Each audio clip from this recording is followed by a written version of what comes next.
I think we are live. Hey, everybody. Chris and Brennan here again. Welcome to the Friday Freak Show. We're going to do Q&A today. So Brennan he's been here several times before. He's an amazing agency owner, owns several digital agencies and software development. So Brennan, thanks again for answering questions for us again today. Always love it to join. So glad to be here. Well, here's the goal today. We're just going to roll through, keep it cash, but we're going to just answer a bunch of questions that have come in over the past week and make sure that we can kind of detail those out. So I'll read off the questions. If you have questions while we're doing this, please absolutely just jump in there and ask questions as we go, and we'll make sure that we answer yours live, and that would be super, super easy. Okay, so first up, this is from Steven. Struggling with branding. Is it important to have logo and the exact name figured out before I sell? Also wanting to do Facebook, business cards, website, or can I just sell and get referred and start doing business now? That's a good one. You want me to take it? You want to take it? I was going to say, I would just go with selling. I mean, you can figure out, the bottom line is if you can bring revenue into the business right now, go for that. You can always figure out what do I want my branding kit to look like? How much do I want to spend on that? So yeah, focus on bringing in revenue now, because the reality is you could spend a whole bunch of time and a whole bunch of money trying to figure out how you want your company to be branded, what you want to look like. And you get there and you turn around and you realize I just spent the last month focusing on this, spending all that money, and I've generated no income. So yeah, go out and focus on selling the actual product and then worry about that stuff later. Even if worst case scenario, you can go out and sell enough to hire somebody to come in and manage the whole branding component for you. Yep. I always say the same thing. Oh, by the way, hey, Pip. Hey, Chris. And hey, Chris. And hey, Nikki. It's great to see everybody. Hey, Carol. What's up? So, yes, I would say the same thing. So if you don't have a logo and you don't have your name, you're going to do some Facebook, you're going to do a website, whatever. Awesome. Yay, you. Just simply crush the thing right now. Go out and sell your idea. Your logo will come along. It's fine. If you look at Elite Agency's logo on this Facebook group, it's freaking not a logo. I just wrote the words. I still haven't put a logo together for Elite Agency because it just doesn't matter that much. Honestly, it really doesn't. People think it does, but it doesn't. Sheridan, great to see you. All right, so next one up from Amy. By the way, anybody watching, if you have questions, we go through this. We're just handling questions from the past week. If you have a question live about your digital agency, creative agency, and you want a question from either Brennan or I as coaches, we're just hanging out answering questions. So I'm going to rattle through this week's list and drop your own questions there. Jeannie, hey, great to see you. So Amy says, doing content for Facebook, Instagram, YouTube, podcast, etc., overwhelmed. Any tips on thinking of more content and how to stay relevant without drowning? Good question, Amy. Well, you get Brennan on the phone and you say, hey, dude, do you want to handle content with me for the day? Because I'm tired. Anyway, go ahead. Go for that way. Yeah, no. So I would add, try to look at, if you're going to feed all that content, look at it from the top down, meaning where can you distribute that content and splice off other segments of it. So one of the things that I typically tell clients is let's create videos for you. Number one, it's a lot easier for somebody to create a video and actually talk than it is to actually write a blog article. That's number one. From there, you can extract, obviously, the audio component, turn it into a blog, turn it into quote cards, post stuff on, social media, whether it be Facebook, whether it be Instagram. So look at it from that point. If you're trying to, you're feeling overwhelmed, you kind of want to break it down. Look at it from where can I create the content where I'm able to extract it and then distribute it to other channels.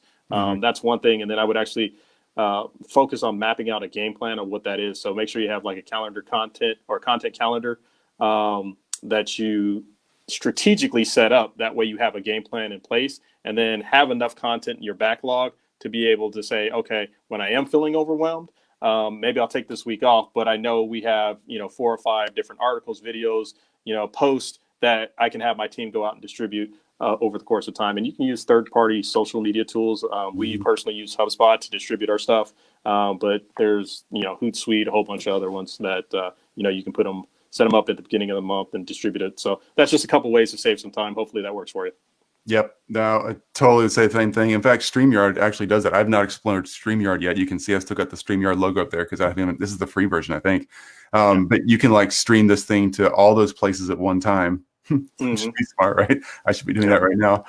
You can stream this to all those places at one time. If you want to be on a bunch of channels, that's an easy way to do it. For me, I just simply go off of questions that are in the group here. If you don't have your own group, when I first started groups like way back, I would just go into other people's groups and see questions that got a lot of traffic and that had a lot of attention. And then I would answer those questions in my own group or on my own podcast or that kind of thing, because that was obviously relevant to a lot of people. So that's what I did there. And for me now, we do some Instagram stuff. Somebody else manages our Instagram account. I actually speak here in this face group a lot. But often when I do my daily Facebook posts here, if I'm answering a question, I'll just jump on my phone and I'll do a quick like 30-second, 60-second IGTV type post and then upload it to our Google Drive for the person who's helping us with our Instagram. So if it's on my mind, I just go ahead and rattle it off to several platforms real quick where they can share it out and split up however they want to. Good. Anything else you want to add there, Breynan? Are we good? No, I think you nailed it. That's a good question. Okay, here's the next one. This one is Scott. Scott says, hey, thanks for all the advice. Absolutely, Scott. Let me just read through this one real quick. Okay. Lots of new clients coming back online post-COVID. Yay, you, Scott. And feeling a little overwhelmed with workload. How do I get my time back? Boom, I want to go that one. I was going to say, go see Chris. That's That's easy. Okay, Scott, here's what you do. You just quit work. No, what you do, Scott, super great. First of all, so glad you're making money. Clients come back online. That is huge right now, right? So here's what you do. You want to make sure that the things that you're doing, kind of look through the workflows going on and think through what are the things that are taking you the most time, that are the easiest things to train or hand off to someone else. And I know, I think I'm brilliant like every day and I must be the best person on the planet to do what I do, but I'm not, right? There's always somebody who can do everything I do better than me, no matter what it is. So find the things that are easiest for you to let go of emotionally, or just the way you think you could delegate them easily, whatever that feeling is you get or that logic behind it. Hey, this would be easy to hand off. It's taking a lot of my time. So I'm going to go find someone else who can take care of it. And I'm simply going to just jump in. I'm going to like a screen recording. And I'm going to show, here's how I do the process. I copy and paste a whole bunch of this stuff for our clients. I duplicate systems, funnels, whatever, and make videos of that, dump it in a Google Drive file, find somebody on Upwork, on Fiverr, somebody you get referred to, somebody you may already know who's looking to pick up some extra hours because they lost their job. They can just replicate the process, get it off your plate, pay someone else to help you with that, and make sure that as your clients are coming back online, you're getting new clients that you're selling for, an extra 10, 20, 30% as you can to help cover that cost. So it'll get your time back in order, keep your cash flow good, and you can start scaling up that way. I'm just going to say nailed it. Nailed it. I don't really have much to add to that. Cool. All right. Anybody else has got any questions? Again, fire them away here. We're going to keep reading them off, and we'll hang out until we get them all answered. Okay. Let's see here. I'm not going to mention a name on this one. Feeling stressed and anxious and dark some days, trying to keep everything floating financially, clients leaning in, etc. How do you stay motivated? That's a good question. Well, I think I would say I've been there, but I'm not sure to what extent that this person's coming from. How do you stay motivated? I truly look at this as it's not a job for me. It's a passion. It's my passion project. I love the element of digital marketing. I love to be able to help business owners on a daily basis. I mean, I love diving into other people's business and say, hey, how do we solve a problem? How do we create new opportunities for you? So I would, ask yourself, is what you're doing something that you're truly passionate about? Is it the thing that's making you happy? And if it's not, then, let's pivot to find out what it is that, is more aligned with your happiness. And from there, I think you'll find a better solution to be able to, then explore how that opportunity can present income for you. That's a good answer. that passion's a big deal. By the way, Danny, welcome. Glad you're watching. This is not Danny's question. You want to keep the name of this person private. Jenny, great to see you too. So my answer to that question about being discouraged and dark and depression, that kind of stuff, that's been a struggle for me personally. Dealt with a lot of anxiety and depression over the years for multiple reasons. We can dig into that some other day on a different show. But for me, it's, even though I love what I do, when I get overworked, things start collapsing around me. That's a lot of the reason that we've built our agencies the way we have, where they don't take much of my time, is because I'm freer and I'm better when I'm out and about and I'm thinking and I'm free to move and free to be outside and free to be walking the dog or paddleboarding or hiking or whatever. And I get productive then. So when I'm stuck in a spot where I can't move or breathe, I get dark. So to answer the question to the person who asked, I would start like intentionally making sure you're not working and not engaging your mind in work on the weekends. I'd start there. Don't know if you are or not. Good answer. Yeah. And then I would start peeling back the hours per day also. So if you're working till 10 o'clock at night or 8 o'clock at night, start dropping 30 minutes a day. Just set a time on your phone, drop back a little bit each day until you get that down to where you're working normal hours or something that gives you space to eat dinner with friends or family or go for a walk or, or even binge on Netflix and have a bowl of ice cream. Something that gets your mind off work, where you can really unplug, put the phone down, laptop down, be done for the day, go to sleep, and wake up the next day and conquer the next day. That's where I start. Physical activity also is a big deal for me. Yeah, and I was going to add on that. You just hit it. If you feel like you're hitting that wall during the course of the day, just get out and take a little break, and call a loved one on the phone, but take a walk. Now the sun's out. It's nicer part of the year all the way throughout the country. So enjoy the sunshine. Get out of the office. Take a little bit of sunshine in. Just break that up into maybe a 15-minute walk around your community. Yeah. Okay. Cool. Peter asks. Got two projects, two distinctly different directions to go, both in the digital agency space. How do I know which one to pick? He's got two ask that question again. It sounds like he's got two projects, like two completely different brands. Okay. He doesn't know he's got two great ideas. Which one does he go after? Which market does he go after? Which brand does he go after? Which direct does he do both at the same time? Let's just kind of go on that path. That question comes up frequently. That's a good one. Okay. I'll let you. Yeah. I jump think, on that and then. Yeah, I think, Peter, if I'm hearing you right, I think because this does come up quite a bit. If you've got two amazing ideas, two markets you want to tackle, two services like a done-for-you service or maybe a coaching service, but they both have the same kind of content involved, which one do you want to go after? Can you do two at once is the question. All right, let's start there. I own my own and run my own, and Breynan does too, multiple businesses, but we have lots of staff and resources behind us now. That's not the way it starts. When you're starting something, you got to build cash flow and you got to build systems, and you have to build the people around you to make one thing sustainable. And then you can take your focus off that for a minute because it's running, and you can go start working on something else. So for my advice on that one would be pick the one that you think you love the most. Don't build it yet. Just pick it and start selling the concept. If you can sell what you're going to do and then build it once somebody pays you as you're going through the process of, building it, don't spend the next 2 weeks like building a website and having stuff printed and getting banners and building out a full Facebook page for your new brand. Just sell the thing, get a client or two so you know it's viable, then build it, then get the systems, the people, all that set up. And then in a year, 6 months, 2 months, 5 years, whatever it takes you to be sustainable where you're comfortable, pivot to the next thing and start tackling that project. Yeah, I think you nailed it. I mean, it's in software, it's called the MVP. You can apply that same model to anything, and MVP stands for minimum viable product.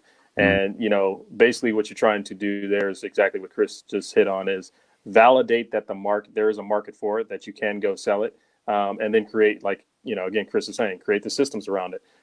But, go to that portion first, and then, develop a process of systems, put the people in place to be able to step into it. I can tell you from experience, I've done this. I was at a point where about 5 years ago, we built up our software company, and it took me 10 months of my personal time working with our development team, long hours up at midnight and so forth like that to develop that. Well, because everything wasn't as airtight as I would have liked in the agency. We ended up losing about 600,000 in annual recurring revenue, Wow. which, hurt. It took a while to get back.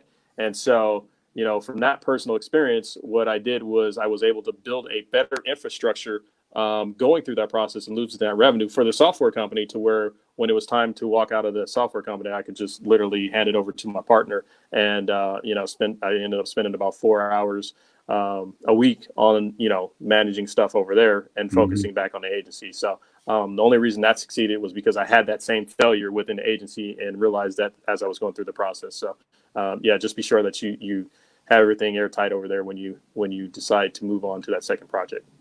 Awesome. No, that's good advice. Next one's totally yours. Oh, by the way, hey, Justin, great to have you here, man. How do you pick a good bookkeeper? That's Destiny. How do you pick a bookkeeper? You got a great story behind this one, dude. That's an expensive one for you. Yeah. Should I share the story? I think there was a time you told me you lost a lot of money because you didn't have a book. Yeah. The quick story is I decided I was going to be, do it myself bookkeeper, and ended up not building a client for 6 months, and it cost me a handful of money. So how do you find a good bookkeeper? Is it all right to drop like a reference? I have no affiliation with these people outside that I work with them. Would that be useful? Yeah. Okay. No, if you guys want a good, and just, this is my opinion, disclaimer, I do work with this company, with one of our companies. Fully Accountable is a good company that caters to the digital marketing space. He's the CEO of that company. I do not know personally, but I know he is in a couple different masterminds that I'm very familiar with and have friends in there. And a lot of people use the company, including myself, and they're happy with them. They do accounting services and bookkeeping. A little more expensive, but I like the stuff that they deliver on. If I had to go outside of that, you can look to your local market. A lot of CPAs, and again, CPAs will have bookkeepers, or be able to reference bookkeepers for you, so you can try that element as well. But yeah, that's where I would start. Okay, that's good. I don't have an agency reference like that. I use a bookkeeper that what's up, Jeff? Chris, welcome back. Jeff, good to see you, man. I use a bookkeeper who I've known for years and was referred to by somebody else. She does bookkeeping out of her home. She works for like 10 or 15 clients at once. She bills by the hour. So once a month, she jumps in our QuickBooks Online, and she handles all the invoicing for our clients and our customers and cleans it all up and gets everything straightened out and gets that all good. So that's what I do. I use an individual, and I just asked around other business owners I knew. She does not specialize in Jeff's just saying hi to you. Sorry, I'm stumbling because I'm trying to talk to people on Facebook while we're on. She doesn't really focus on the digital agency space. She's just a general business bookkeeper, but it's a P&L. It's not that hard, So anyway, that's that. Jeff, by the way, your comment popped up here on StreamYard. Dude, you got a lot of dogs, man. That's fantastic. I'm a huge dog fan. Those are beautiful. Looks like you're maybe a breeder or a trainer, or at least doing competitions, because those are legit. Some beautiful Goldens in there. Anyway, great to have you. You have a Golden Retriever, don't you? I have a yellow lab mutt. He's a dog. Okay. He's just a dog. But he's my dog, right? He's a good-looking dog. I've seen pictures. He wanders around sometimes in the studio or in the videos when I'm outside. Okay, trainer. Jeff's a trainer. Sweet. Pip, loving the dogs. Woo! You hit the gold mine on Pip right there. Yeah, trainer, dude. That's so awesome, dude. Love those dogs. Good for you. Love a well-trained dog too. Jeff, I would love to know if you actually have a business around the training thing. Is that what your business does, or you just train on the side? Anyway, so my dog is well trained. I'm not asking from you for free. All right, next question while we're hearing from Jeff. All right, where was that one? I just saw one a second ago. That was really, really a good one. Trying to increase my prices. I think I'm charging below what I see other agencies charge for the same services, done-for-you services, web design. How do I raise my prices on existing customers? How do I raise my prices on future customers? Boom. Okay, so Jeff, by the way, offline and online training business. Dude, love that, man. Love that. What a cool passion project. I could totally get into that. Hang out with dogs all day? That'd be great. All right. Anyway, so how do you raise prices? Existing clients or future clients? Yeah, so I'll take the first part of that, which is I'll take the future clients. Just raise the price. I had this conversation with somebody yesterday. Matter of fact, if you think you're undercharging, you are. I guarantee you are. I can say right now, you could probably, if you believe that to be true, you could probably double your prices on your next presentation or your next proposal and probably sell it. So existing clients, you can, if you feel uncomfortable about it, raise it gradually at a 20% increment, 20 to 30%. I would say out of the gate, double your prices. I think I feel confident saying that without even knowing what your price point is, that you can double it if you feel that. If you feel that way about it, I would probably say that. As far as existing clients, I always look at that as a tough way to kind of approach it. My question to you is, what are your expenses? Do you know that actual number in terms of servicing that client? Figure that portion out first, because if you don't figure that out, you're just shooting in the dark. Even if you raise your prices, you may still be losing money. I had a conversation earlier this week with somebody that was, they were telling me what they wanted to make per hour. And then by the time we actually figured out, based upon them actually servicing the account and building out a website, we figured that, they were, I think, about $20 something off of the price point that they wanted to be at per hour. Wow. So it's a big disconnect there. And so you build that up over time, and then where they wanted to grow and be at on a monthly recurring revenues standpoint, they would have never hit it just by figuring out that equation right there. Like we figured that out and said, there's no way you'll be able to hit your goal based upon what you're saying at this current rate that you're at today. So I would go back and figure out what's the time that you're allocating to those clients. What's that breakdown from a dollar and cent standpoint, and then evaluate it and, make the decision or have that hard conversation where you say, hey, you can go back and talk to them and say that, or you can add on some additional services that offset that cost. Yep. Love it.